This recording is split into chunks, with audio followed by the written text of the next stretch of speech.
Hello students, my name is Rohit Penuli and I am from ICT Virtual Classroom Dehradun. कैसे हैं आप सभी? मेरे ख्याल से बहुत अच्छे होंगे।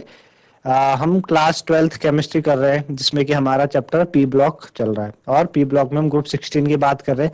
इससे पहले भाग में हमने सल्फर डाइऑक्साइड SO2 स्टार्ट किया था। हमने देखा था कैसे प्रिपेयर किया जाता है, लेबोरेटरी मेथड कैसे होता है उसका, है ना, कैसे लैब में उसको प्रिपेयर करते हैं, है ना, इंडस्ट्रियली उससे कैसे प्रिपेयर किया जाता है, ठीक है ना, इस तरीके से, और एटमॉस्फेयर में कैसे होता है। तो हमने चीजें पढ़ी थी और प्रॉपर्टीज भी हमने सल्फर डाइऑक्साइड की स्टार्ट की थी और हमने बात की थी सल्फर डाइऑक्साइड इन प्रॉपर्टी को शो करता है ना। आज वहीं से अपने लेक्चर को स्टार्ट करेंगे। तो चलते हैं बच्चों स्मार्ट बोर्ड की तरफ।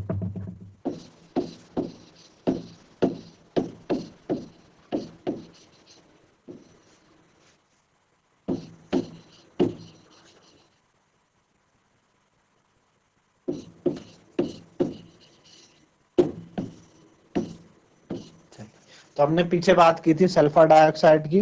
हमने देखा था प्रॉपर्टीज में कलरलेस है, पंजेंट स्मेलिंग गैस होती है, हाईली सॉल्युबल है वाटर में। जब SO2 को हम वाटर से पास कराते हैं तो क्या बनाता है? सल्फ्यूरस एसिड बनाता है, ठीक है ना, H2SO3 कहते हैं जिसको, ठीक है ना। इस तरीके से ये सल्फर डाइऑक्साइड की कुछ प्रॉपर्टीज हमने पढ़ी थी, ठीक है ना। ये है आपके पास। अच्छा, दूसरा अगली प्रॉपर्टीज क्या होगी इसकी? आज हमें बात करनी है सल्फर डाइऑक्साइड की चौथी प्रॉपर्टीज के बारे में। फोर्थ प्रॉपर्टी ये है कि जब सल्फर डाइऑक्साइड क्लोरीन के साथ रिएक्ट करती है, जब SO2 गैस क्या करेगी? क्लोरीन के साथ रिएक्ट करती है, Cl2 के साथ रिएक्ट करती है, तो आपका क्या बनाती है? आपका किसी चारकोल के प्रेजेंस में जब सल्फर डाइऑक्साइड को क्लोरीन के साथ रिएक्ट कराते हैं in the presence of charcoal, जो कि एक कैटलिस्ट का काम करता है ना। किसका काम करेगा? कैटलिस्ट। यहाँ पे हम क्या करते हैं? चारकोल डाल देते हैं। चारकोल जो कैटलिस्ट का काम करता है, तो क्या बनाएगा? सल्फ्यूरल क्लोराइड बनाता है, SO2Cl2। SO2Cl2 क्या है? सल्फ्यूरल क्लोराइड। सल्फ्यूरल क्लोराइड,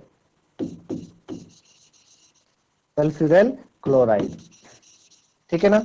ये आपकी सल्फ्यूरल क्लोराइड है। आई बात समझ में? तो ये बनाता है आपका, ठीक है ना।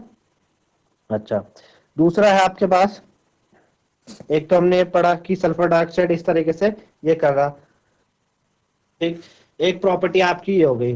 दूसरी प्रॉपर्टी सल्फर डाइऑक्साइड की क्या हो जाएगी कि जो आपका SO2 है ना, SO2 क्या है? इस तरीके से भी रिएक्ट करता है। चलिए, अगला क्या है? जब इसको ऑक्सीडाइज कराते हैं, हम सल्फर डाइऑक्साइड को ऑक्सीडाइज कराते हैं किसके प्रेजेंस में?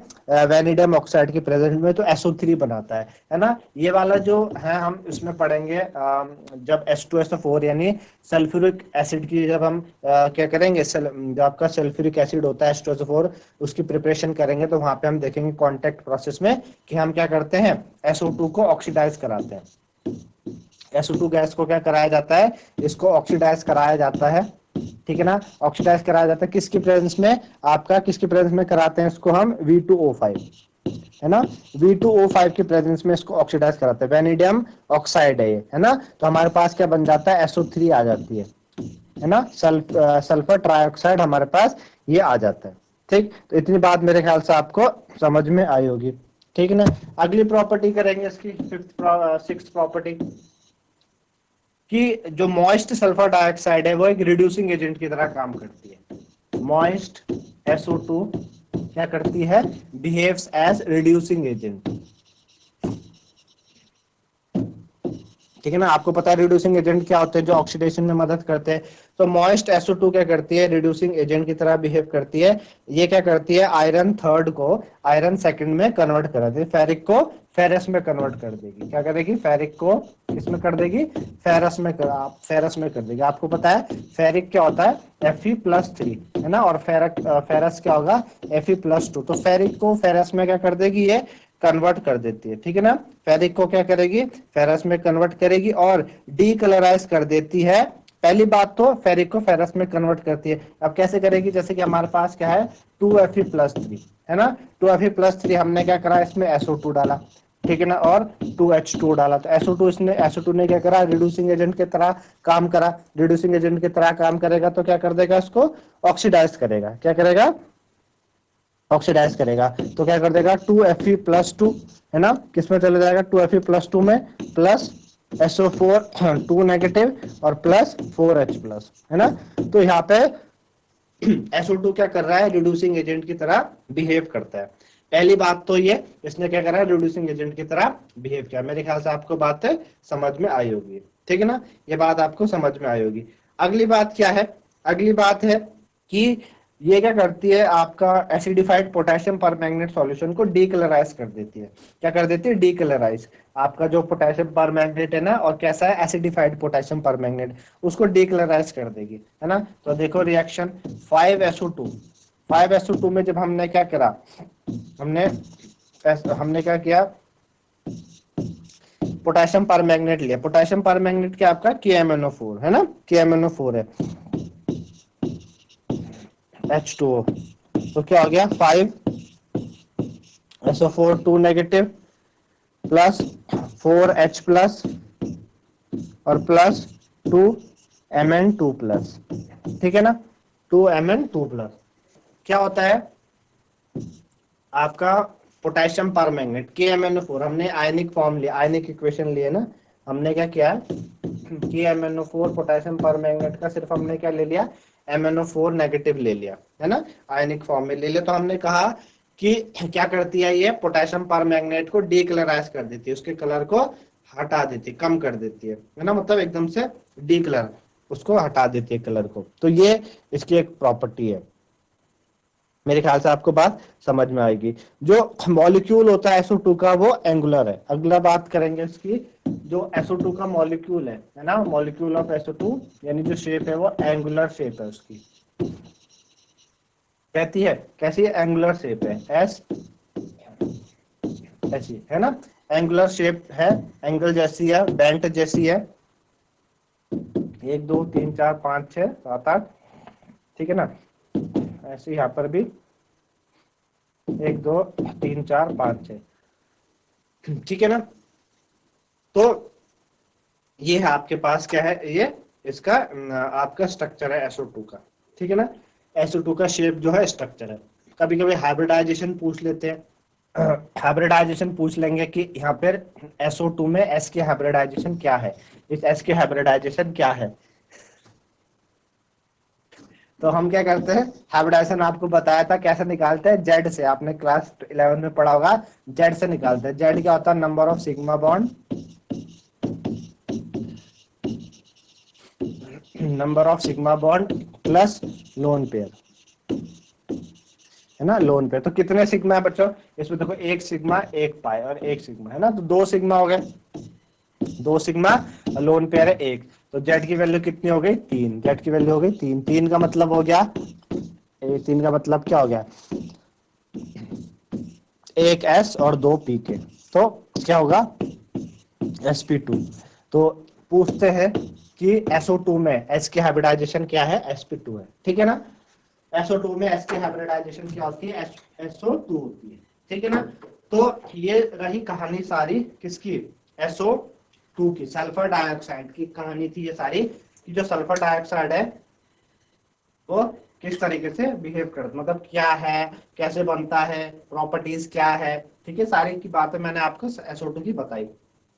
अब बात करेंगे आगे ऑक्सो एसिड्स ऑफ सल्फर, ठीक है ना, oxo acids of sulphur, oxo acids of sulphur, ठीक है ना। ऑक्सो एसिड्स ऑफ सल्फर, देखो ऑक्सो एसिड्स मतलब क्या होते हैं, जिसमें ऑक्सीजन भी और हाइड्रोजन भी हो, तो वो ऑक्सो एसिड्स कहलाते हैं। तो वैसे तो सल्फर बहुत सारे ऑक्सो एसिड्स बनाता है, आपके सिलेबस में कुछ दिए हैं और उनके स्ट्रक्चर भी है, क्योंकि इनसे क्वेश्चन बन सकता है। तो पहला है जैसे कि H2SO3, H2SO3 क्या बोलते हैं, H2SO3 को अभी आपको पीछे पढ़ा था, सल्फ्यूरस एसिड, क्या कहते हैं, सल्फ्यूरस एसिड, ठीक है ना। कैसे बनता है स्ट्रक्चर सल्फ्यूरस एसिड का, OH डबल बॉन्ड O और यहाँ पर लोन पेयर, ठीक है ना। तो ये आपका क्या है, सल्फ्यूरस एसिड है, ये इसका स्ट्रक्चर है, इस तरीके से बनता है, ठीक है ना। चलिए दूसरा बात करते हैं, दूसरा है हमारे पास H2SO4 sulphuric acid, sulphuric acid, ठीक है ना। कैसे बनेगा sulphuric acid? SOH OH double bond O double bond, ठीक है ना। ये आपका सल्फ्यूरिक एसिड का स्ट्रक्चर है, ठीक, समझ आया। तीसरी बात करते हैं, थर्ड, H2S2O5, ठीक है ना। पहले आप H2S2O7 देख लीजिए, H2S2O7, ठीक है ना। H2S2O7 को हम कहते हैं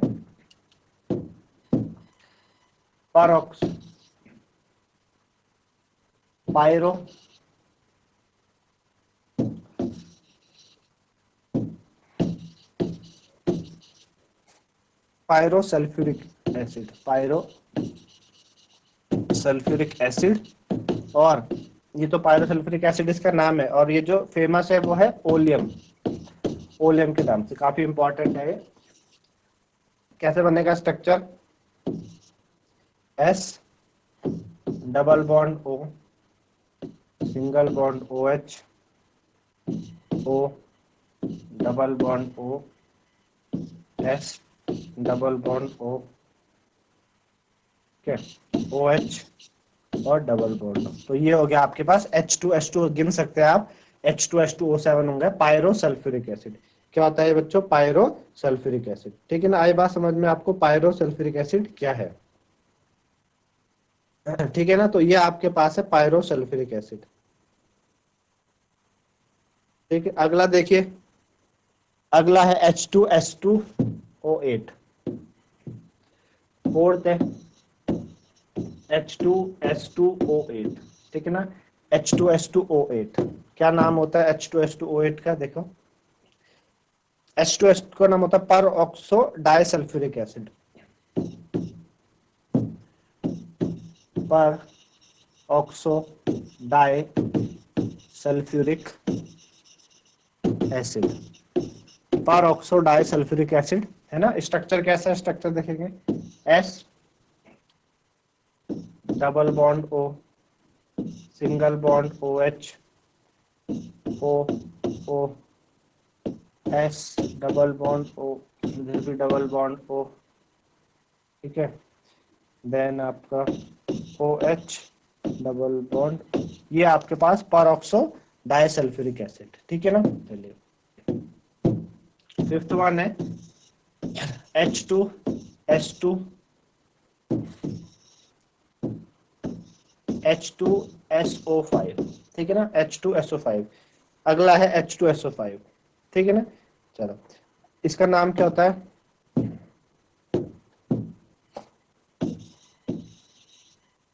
परऑक्सी monosulphuric acid, monosulphuric acid, peroxy monosulphuric acid, ठीक है ना। स्ट्रक्चर कैसे बनाएंगे परऑक्सी मोनोसल्फ्यूरिक एसिड का? इस तरीके से, S double bond O double bond O O OH, ठीक है, और यहाँ पर OH, ठीक है। चलो, इसको इस तरीके से बनाते हैं O, ठीक। चलो, समझ आया आपको? हमने 5 स्ट्रक्चर करे ऑक्सो एसिड ऑफ सल्फर के। पहला H2SO3 सल्फ्यूरिक एसिड, दूसरा आपने देखा H2SO4 सल्फ्यूरिक एसिड, तीसरा आपने देखा H2S2O7 peroxo sulphur pyrosulphuric acid oleum, इस तरीके से है। H2S2O8 परऑक्सो डाइसल्फ्यूरिक एसिड, इस तरीके से है। H2SO5 परऑक्सी मोनोसल्फ्यूरिक एसिड, इस तरीके से, ठीक है ना। ये तो रही इस तरीके की इन क्वेश्चन की बात। अब एक चीज है, अगर आपसे पूछे कि सल्फर के कौन से ऑक्सो एसिड्स हैं जिसमें पर ऑक्सो बॉन्ड है, अगर आपसे पूछे what are the per oxo acids of sulphur, भाई ऑक्सो एसिड आपको समझ में आया जिसमें कि क्या है? ऑक्सो एसिड जिसमें कि O भी हो और H भी हो। हम बोल रहे हैं कि परऑक्सो एसिड्स ऑफ सल्फर कौन से हैं। देखो आपको बता दूं, परऑक्सो का मतलब होता है, परऑक्सो होती है O बॉन्ड O, इसको कहते हैं परऑक्सो, परऑक्सो बॉन्ड इसे कहते हैं। अब आप सारे स्ट्रक्चर देख लो और देख लो जहां पे इस तरीके से बॉन्डिंग है वो होगा, वरना नहीं होगा। देखो H2SO3 में है कहीं ऐसी बॉन्ड, O' बॉन्ड है, कहीं भी नहीं है। H2SO4 में है कई बॉन्ड इस तरीके से, बिल्कुल भी नहीं है। H2S2O7 में है कहीं O' बॉन्ड, बिल्कुल भी नहीं है। H2SO8 में है इस तरीके से बॉन्ड, बिल्कुल है। देखो ये बॉन्ड मिल गया ना आपको, O' bond, peroxo bond. H2SO5 में भी है, हाँ बिल्कुल है ये बॉन्ड, O' बॉन्ड, ठीक है ना। तो peroxo, peroxo sulphuric acid, peroxo कौन से होंगे, परऑक्सो एसिड्स ऑफ सल्फर आपके H2SO8 यानी पर ऑक्सो डाइसल्फ्यूरिक एसिड और परऑक्सी मोनो सल्फ्यूरिक एसिड, आप देख सकते हैं इनके नाम में परऑक्सी भी आ ही रहा है, ठीक है ना। तो ये आपके क्या है बच्चों, ये आपके इस तरीके से परऑक्सो एसिड्स हैं सल्फर के। तो मेरे ख्याल से ये बात आपको समझ में आई होगी कि ऑक्सो एसिड्स ऑफ सल्फर होते क्या है, ठीक है ना। तो ये रहे ऑक्सो एसिड्स ऑफ सल्फर। अब बात करते हैं हम सल्फ्यूरिक एसिड की, जो हमारा मेन टॉपिक है आगे। सल्फ्यूरिक एसिड काफी इंपॉर्टेंट टॉपिक है। सल्फ्यूरिक एसिड क्या बोलते हैं इसको, H2SO4 सल्फ्यूरिक एसिड होता है, H2SO4, ठीक है ना। कैसे बनाते हैं सल्फ्यूरिक एसिड को, कॉन्टैक्ट प्रोसेस से, कॉन्टैक्ट प्रोसेस, ध्यान रखिएगा, कॉन्टैक्ट प्रोसेस। नाइट्रिक एसिड को बनाते थे ऑसवाल्ड प्रोसेस से, सल्फ्यूरिक एसिड को बनाते हैं कॉन्टैक्ट प्रोसेस से। कॉन्टैक्ट प्रोसेस से बनाते हैं तो कॉन्टैक्ट प्रोसेस 3 चरणों में होता है, कॉन्टैक्ट प्रोसेस 3 स्टेप में होता है। पहला स्टेप क्या करते हैं हम, क्या करते हैं, बर्न करते हैं, बर्निंग ऑफ सल्फर और सल्फाइड ओर, सल्फाइड ओर, ठीक है ना, टू जनरेट SO2।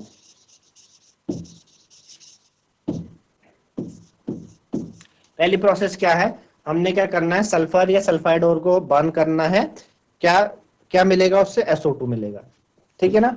चलो दूसरी प्रोसेस क्या है, SO2 को कन्वर्ट करते हैं SO3 में, जब उसकी रिएक्शन कराते हैं ऑक्सीजन के साथ in the presence of V2O5। क्या करते हैं, कन्वर्ट SO2 को SO3 में कन्वर्ट किया जाता है। कैसे कन्वर्ट करते हैं, ऑक्सीजन के साथ इसकी रिएक्शन कराते हैं और V2O5 की प्रेजेंस में। आपने पीछे SO2 की प्रॉपर्टीज में भी ये पॉइंट पढ़ा होगा, ठीक है ना। चलो ये हो गया पॉइंट। तीसरा क्या है, थर्ड कॉन्टैक्ट प्रोसेस में तीसरा पॉइंट कि SO3 को एब्जॉर्ब करा जाता है इन H2SO4 में, ताकि ओलियम मिल सके। Absorption of SO3 in H2SO4 to give oleum,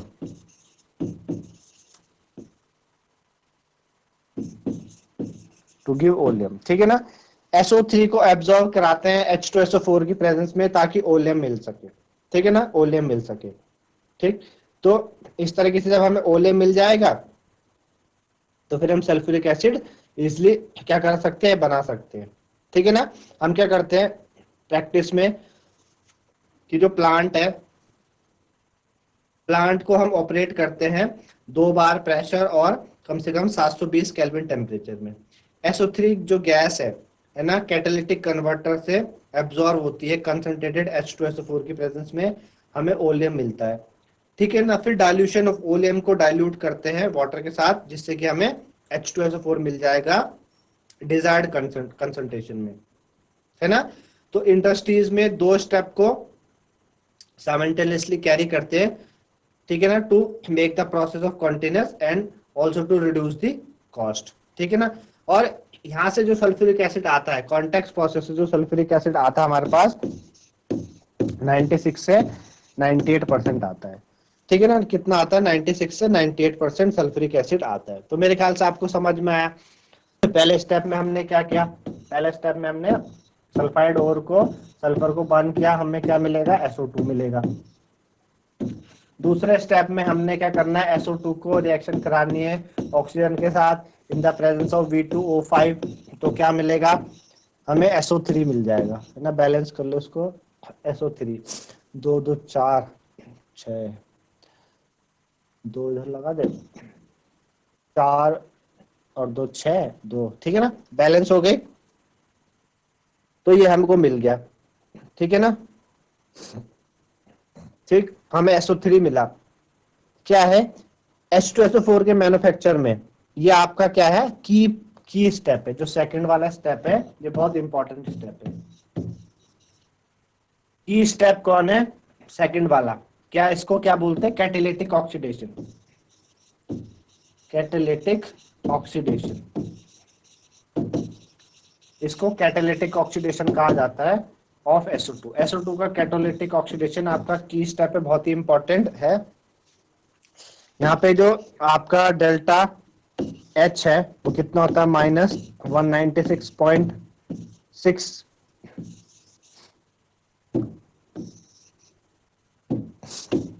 196.6 kilo joule mole inverse, कितना होता है 196.6 किलो जूल मोल इनवर्स आपका डेल्टा H होता है। रिएक्शन ये माइनस में, ठीक है ना, माइनस डेल्टा H होता है माइनस। इसका मतलब, माइनस का मतलब जो रिएक्शन है वो एक्सोथर्मिक है। कैसी है, एक्सोथर्मिक है, हीट रिलीज हुई है यहाँ पे। कैसी है, एक्सोथर्मिक है, हीट क्या हुई है, रिलीज हुई है, ठीक है ना। हीट यहाँ पे रिलीज हुई है, रिएक्शन कैसी है, एक्सोथर्मिक रिएक्शन है, ठीक है ना। हीट क्या हुई है, रिलीज हुई है, ठीक है ना। क्या है, एक्सोथर्मिक रिएक्शन है आपकी, ठीक है ना, एक्सोथर्मिक रिएक्शन। रिएक्शन एक्सोथर्मिक है, रिवर्सिबल है, और ये आगे की तरफ बढ़ती है जिससे कि वॉल्यूम डिक्रीज हो जाता है, ठीक है ना। अच्छा, ये रिएक्शन आपकी होती किसमें है, लो टेम्परेचर और हाई प्रेशर में होती है, ठीक है ना। लो टेम्परेचर और high pressure, low temperature high pressure favourable condition है इसके। इस रिएक्शन का लो टेम्परेचर हाई प्रेशर क्या है, फेवरेबल कंडीशंस होती है, ठीक है ना। क्या होती है, फेवरेबल कंडीशन। बट टेम्परेचर इतना लो भी नहीं होना चाहिए, अदरवाइज जो रेट ऑफ रिएक्शन है बहुत स्लो हो जाएगी, ठीक है ना। तो देखा गया कि कितना टेम्परेचर यूज करते हैं, 720 केल्विन, और प्रेशर 2 बार के आसपास, 2 बार के आसपास हम क्या करते हैं, प्रेशर इतना हम करते हैं। तो ये बात मेरे ख्याल से समझ में आई होगी आपको, है ना। तो 2 स्टेप हमने करा, तीसरा स्टेप क्या करते हैं, तीसरा स्टेप में हम क्या करते हैं, जो SO3 बना था उसको एब्जॉर्ब किया जाता है H2SO4 की प्रेजेंस में, ताकि हमें क्या मिल जाए, ओलियम मिल जाए, H2H2O7 मिल जाए, ओलियम, है ना, ओलियम। और एक बार ओलियम मिल जाने पे, एक बार जब ओलियम मिल जाएगा, है ना, तो हम ओलियम को डाइल्यूट करते हैं वाटर के साथ, ताकि हमको क्या मिल जाए, H2SO4 मिल जाए, है ना। एक बार ओलियम मिल जाए तो इसको हम क्या करते हैं, डाइल्यूट करते हैं, इसको डाइल्यूट करते हैं पानी के साथ, और हमें क्या मिल जाता है, हमारा H2SO4 सल्फ्यूरिक एसिड मिल जाता है। कितना बनता है इससे, 96 से 98% बनता है, ठीक है, 96 से 98% इस तरीके से हमें बनता है। तो मेरे ख्याल से आपको समझ में आएगा कॉन्टेक्ट प्रोसेस है क्या, किसके लिए यूज होता है, sulphur SO2 H2SO4 sulphuric acid बनाने के लिए इस तरीके से यूज होता है, ठीक है ना। की पॉइंट इसमें क्या है, इंपॉर्टेंट पॉइंट क्या है, इंपॉर्टेंट पॉइंट है कैटालिटिक ऑक्सीडेशन, ठीक है ना। किसका कैटालिटिक ऑक्सीडेशन, SO2 का कैटालिटिक ऑक्सीडेशन। तो इस तरीके से बच्चों आपने SO2 के बारे में समझा, प्रॉपर्टी उसकी कंप्लीट करी, साथ ही साथ ऑक्सो एसिड्स किए हमने सल्फर के, और हमने कॉन्टेक्ट प्रोसेस के द्वारा कैसे मैन्युफैक्चर करते हैं H2SO4 को, यानी सल्फ्यूरिक एसिड को, वो देखा, है ना। तो मेरे ख्याल से इतना आपको समझ में आया होगा। तो आज के लिए इतना ही, धन्यवाद, हैव अ नाइस डे।